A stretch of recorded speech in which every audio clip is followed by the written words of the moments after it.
नमस्ते दोस्तों। मैं कोई तो खास हूँ।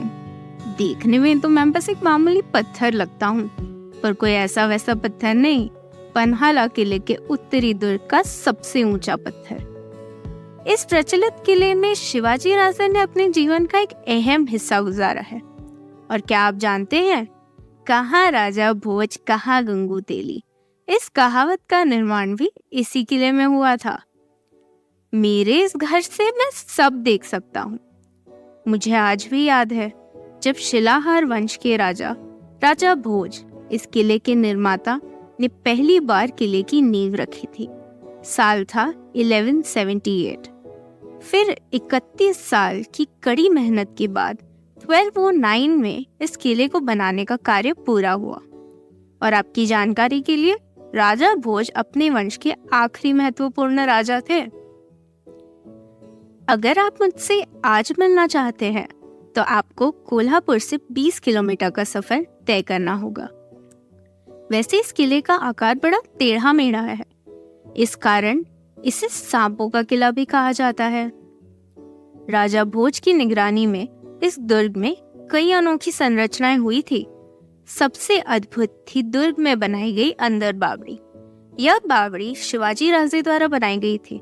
ये 3 मंजिल की इमारत जैसी बनावट है, जिसे बनाया गया था पन्हाला किले के मुख्य पानी के स्रोत के रूप। क्योंकि जब भी कोई शत्रु किले पर हमला करना चाहता, वो सबसे पहले दुर्ग तक जाने वाले पानी में जहर मिला देता। बावड़ी के आसपास सैनिक भी तैनात किए गए थे उसकी सुरक्षा के लिए। उसके बाद है अंबर खाना, धर्म कोठी और सज्जा कोठी। यह 3 धान्यगार अर्थात ग्रेनरीज थी। और उनके बाद अंत में आते हैं 3 खूबसूरत दरवाजे, चांद दरवाजा, वाघ दरवाजा और 3 दरवाजा। और इन तीनों में से अब सिर्फ 3 दरवाजा बचा है। राजा ने किले का स्थापन बहुत समझदारी से सह्याद्री पर्वत के बीच किया था। उनकी सोच थी कि किले की सबसे ऊंची मंजिल पर खड़े सैनिक भी पूरे शहर पर नजर रख पाए। इस दुर्ग की सबसे ऊपरी दीवार की ऊंचाई कुछ 3177 फीट की है। यह किला करीब 4.5 मील की दूरी तक फैला हुआ है और इस किले को हर दिशा से 15 से 30 मीटर की मोटी दीवारों से घेरा गया है। इस किले की बनावट बीजापुरी तौर तरीकों से की गई थी, पर इस किले की सजावट में जगह जगह पर मोर के आकार की आकृतियां दिखाई देती हैं। क्यों? क्योंकि ये मोर आकार बहमनी सल्तनत की निशानी थी। बहमनी सल्तनत वो जिन्होंने किसी जमाने में पन्हाला के किले पर राज किया था। मेरे इस घर ने कई राजाओं का राज देखा है, कई सारी लड़ाइयां भी देखी हैं। सबसे पहला संघर्ष था राजा भोज का देवगिरी यादवों के सबसे शक्तिशाली राजा सिंघना के सामने। युद्ध में राजा की हार हो गई। उसके बाद यादवों का राज कुछ 50 वर्षों तक रहा इस किले पर। उसके अगले 50 वर्षों तक आसपास के छोटे मोटे राजाओं और मंत्रियों ने गद्दी संभाली, पर इस किले की कोई अच्छी देखरेख नहीं कर पाया। 1489 में पन्हाला और उसका यह किला बीजापुर के राज का हिस्सा बन गए। इस दौरान उन्होंने कई सारी इमारतों की संरचना की, जो किले की सुरक्षा के लिए खूब फायदेमंद साबित हुई। प्राचीर, प्रवेश द्वार आदि बनाए गए थे, जिन्हें कहा जाता है बनाने में 100 वर्ष लगे थे और लगने बराबर भी थे। मुख्य प्रवेश द्वार पर 12 अलग द्वार थे। बहुत सारे शिलालेखों के अनुसार 1534 से 1557 तक इब्राहिम आदिल शाह का राज था। और अगले 100 वर्ष तक इस शहर का और इस किले का क्या हुआ, इस बारे में कोई खास साफ जानकारी तो है नहीं। फिर अगला खास किस्सा हुआ था 1659 में, जब बीजापुर सेना प्रमुख अफजल खान की मौत के बाद छत्रपति शिवाजी राजे ने मौका देखकर पन्हाला पर जीत हासिल कर दी। 1660 के मई महीने में बीजापुर के आदिल शाह द्वितीय ने सेना सहित पन्हाला पर हमला कर दिया। यह पवनखिंड का युद्ध 5 महीनों तक चला था। 5 महीनों के अंत तक शिवाजी राजे के पास सुविधाओं की कमी हो गई थी और उनके पकड़े जाने की संभावना भी बढ़ गई थी।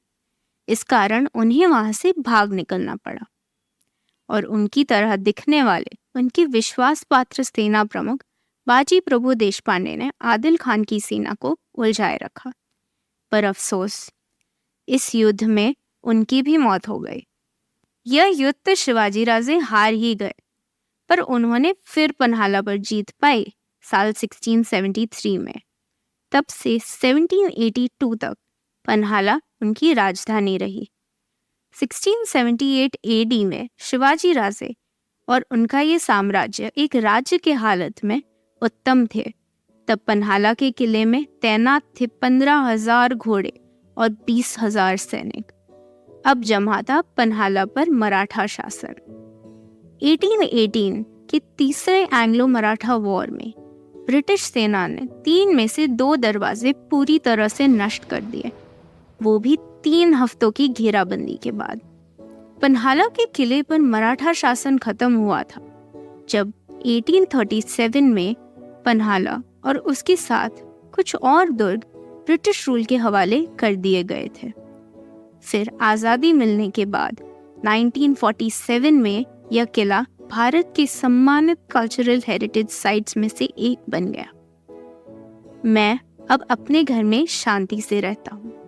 मेरे एक हिस्से को बॉयज हॉस्टल बना दिया है, पर आज भी मेरे प्रसिद्ध इतिहास को समझने के लिए लोग बहुत दूर से आते हैं। और आज भी 800 वर्ष बाद यह किला, मेरा घर, अपने पूरे गौरव के साथ खड़ा है। और इसी के साथ खत्म होती है मेरे घर की कहानी। अब इसी के साथ हम पहुंचे हैं हमारे एपिसोड के आखिरी सेगमेंट में, जहां हम लाए हैं आपके लिए एक रोचक सवाल है कि जैसे मैंने कहा था, कहाँ राजा भोज, कहाँ गंगू तेली, इस कहावत का निर्माण इस किले में हुआ था। आप पता कीजिए क्या थी इनकी कहानी और शेयर कीजिए हमसे on our social media handle @EPlogKids पर।